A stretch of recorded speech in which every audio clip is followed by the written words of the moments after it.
In this video, we'll be discussing the best middle blockers in the game HAIKYU Touch the Dream.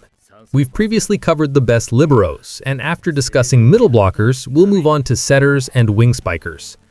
Everything I mention is based on my own opinion and is separate from standard tier lists. My analysis is based on the top 100 Dream Match rankings, player skills, stats, and other factors, so you don't necessarily have to follow everything mentioned in this video.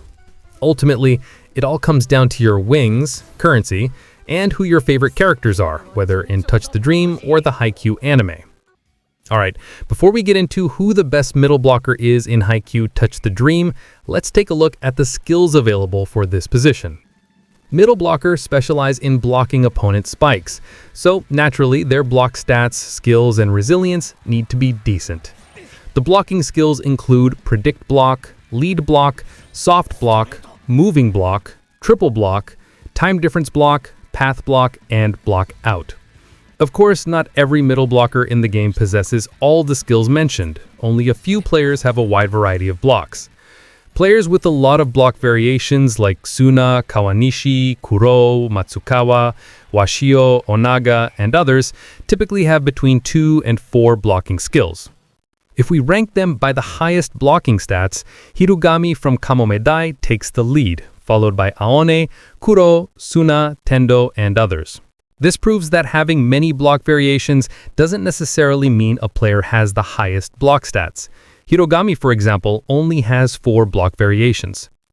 That is why I'm placing Hirugami at the number 1 spot for the best middle blocker in HAIKYU Touch the Dream.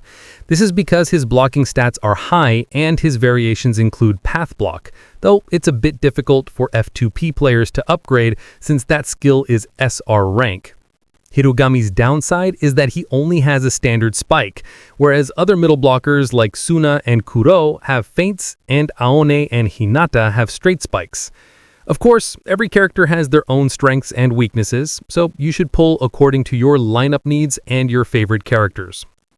For the second rank onwards, we have Aone, Kuroo, Suna, and Tendo. You can check their stats and skills in the Pokédex menu on the left side of the game screen. I chose Aone because the limited version has a silver path block skill and a straight spike, making him a solid blocker alternative to Hirugami. Then there's Kuroo.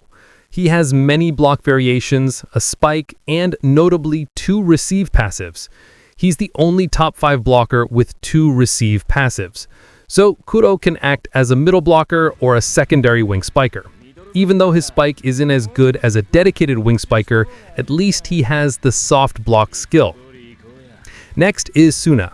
He has many block variations and a feint skill for spiking.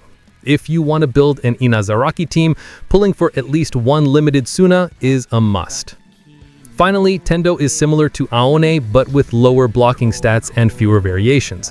However, if you're looking for unique block animations, Tendo might be the best choice. So that wraps up the top 5 middle blockers in HAIKYU Touch the Dream based on blocking stats, variations, and popularity on the KR/JP servers.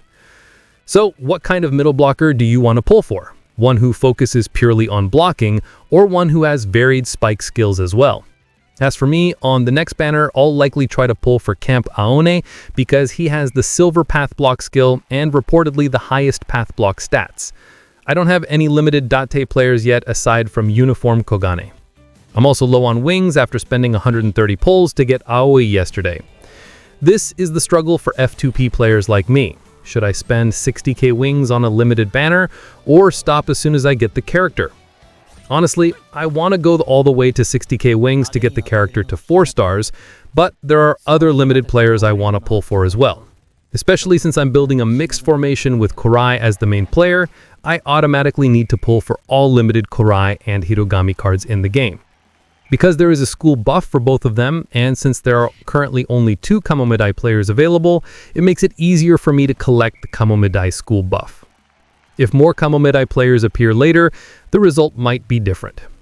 Standard iconic players are easy to get from free gacha, orange tickets, and so on. The hard part is the limited characters, because not all of them get banner reruns. On the KR/JP servers, only specific banners have had reruns so far.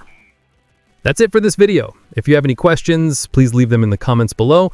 You can also join the Discord group or check out the tutorials on the website at DeBuDDi.io. Thank you, and I'll see you in the next video. See you again. Por ver, nos vemos en los próximos videos. No olvides los subs, dale me gusta y deja un comentario.